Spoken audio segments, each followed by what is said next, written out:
పొద్దున్నే బయటికి వెళ్దామంటే దీని ముఖం చూసానంటే అమ్మో ఇవాళంతా ఏం జరుగుతుందో ఏంటో చాలా భయంగా ఉంది. నీ అంత యదోమోహం కాదులేరా నాది, పర్లేదులే. నాది ఎదవ మొహమేనే, కానీ నీది అప్పుడే బురదలో తొలిసి వచ్చిన పంది మొహంలో ఉంటది. ఒరే నిన్ను పోవే. ఇటుతో పెట్టుకొని వేస్ట్.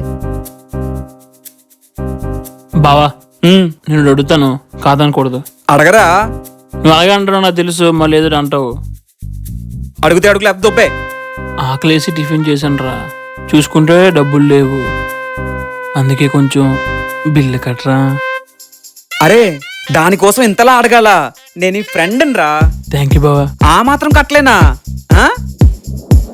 బాబాయ్ బిల్ ఎంత అయింది? 300 అయింది. బాబాయ్ నేను అడిగింది మనడు కోసం, అక్కడ తిన్న 5 గురించి కాదు. వాళ్ళది కాదు, మీ ఫ్రెండ్దే 300 అయింది. ఆ?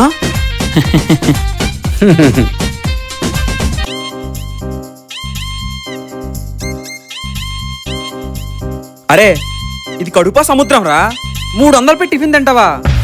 బావా నీకు తెలుసు కదరా నాకు కొంచెం ఆకలి ఎక్కువని. అది ఆకలి కాదురా, తిండి మీద యుద్ధం చేయడం అంటారు.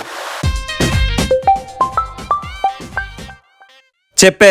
నా మొబైల్ రీఛార్జ్ అయిపోద్ది. డ్రెస్ ఒకటి ఆర్డర్ చేశాను, అది ఈరోజు వస్తుంది. 1K సెండ్ చేస్తావా? సరే రీఛార్జ్ చేసి డబ్బులు పంపిస్తాను చూడు. సరే. సరే నువ్వులరా బాబు, నువ్వు మీ చెల్లి ఒకసారి ఏమో చంపేసుకుంటారేమో అనుకుంటాం, అలా ఉంటారు. ఇంకోసారి మీ అంత గొప్ప అన్న చెల్లెలే ఉండరు. రే అన్న చెల్లి మధ్యలో అవి ఎప్పుడు ఉండేవేరా. తనకి ఏదైనా అవసరం ఉంటే నేనే కదా చూసుకోవాలి. పద.